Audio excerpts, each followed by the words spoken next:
কূটনৈতিক চ্যানেলে foreign ministry থেকে তাদের সাথে যোগাযোগ হয়েছে, তারা এই ব্যাপারে কার্যক্রম গ্রহণ করছে। হয়তো অচিরেই ইনশাল্লাহ আমরা দেখতে পারবো তারা বাংলাদেশে আমরা আনতে সক্ষম। আমি দায়িত্ব গ্রহণের পরপরই চাঁদাবাজির বিরুদ্ধে জিরো টলারেন্স গ্রহণ করেছি। চাঁদাবাজদের বিরুদ্ধে দলমত নির্বিশেষে ব্যবস্থা গ্রহণ করা হবে। এক্ষেত্রে দলীয় কোনো বিবেচনার সুযোগ নাই। ইতিমধ্যে মাঠ পর্যায়ে পুলিশ কর্মকর্তাদেরকে এ বিষয়ে সুস্পষ্ট নির্দেশনা প্রদান করা হয়েছে। ব্লক রেড দিয়ে সন্ত্রাসী, চাঁদাবাজ, মাদক ব্যবসায়ী, অপরাধীদের বিরুদ্ধে ব্যবস্থা গ্রহণ করা হয়েছে এবং চলমান আছে। বিগত সময়ে পুলিশের সাথে জনগণের আস্থার সংকট তৈরি হয়েছে।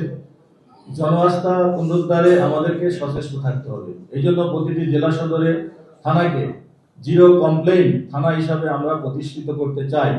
একজন সার্কেল অফিসার ওই থানার সার্বিক কার্যক্রম সার্বক্ষণিক মনিটরিং করবে।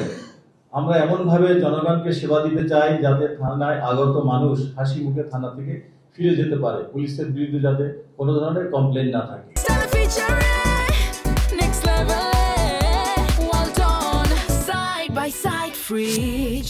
পুলিশের রিঅ্যাকশন টাইম ন্যূনতম পর্যায়ে নিয়ে আসা হবে। চাঞ্চল্যকর কোনো ঘটনার সাথে সাথে গুরুত্ব দিয়ে তাৎক্ষণিকভাবে ঘটনাস্থল পরিদর্শন, যথাযথ আইনি পদক্ষেপ নেওয়া হবে।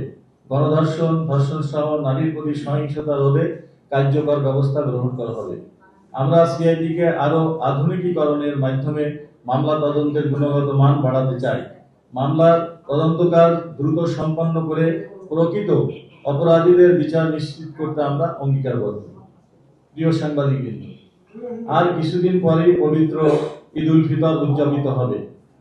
ঈদের সড়ক, মহাসড়ক, নৌ ও রেলপথে ঘরমুখ মানুষের নিরাপদ যাতায়াত এবং নিরাপত্তা নিশ্চিত করার লক্ষ্যে আমরা ইতিমধ্যে ব্যবস্থা গ্রহণ করেছি। মহাসড়কে ডাকাতি, চাঁদাবাজি, ছিনতাই, দস্যুতা হতে দেওয়া হবে না। মহাসড়কে ডাকাতি রোধে হাইওয়ে পুলিশের পাশাপাশি জেলা পুলিশকে দায়িত্ব পালনের নির্দেশ দেওয়া হয়েছে।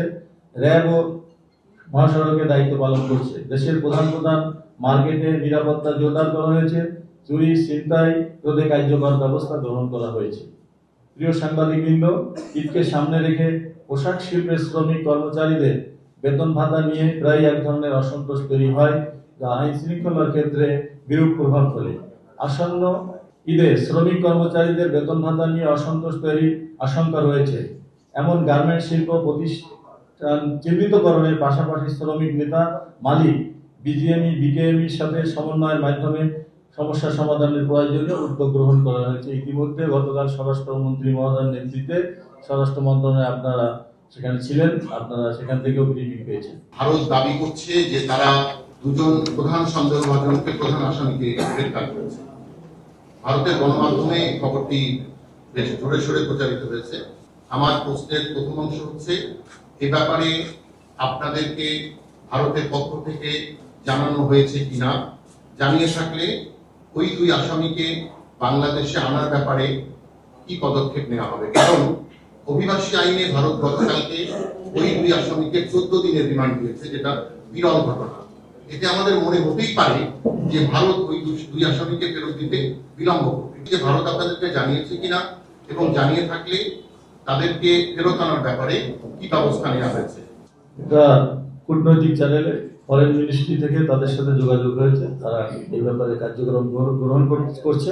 হয়তো অচিরেই ইনশাল্লাহ আমরা দেখতে পারবো তারা বাংলাদেশে আমরা আনতে সক্ষম।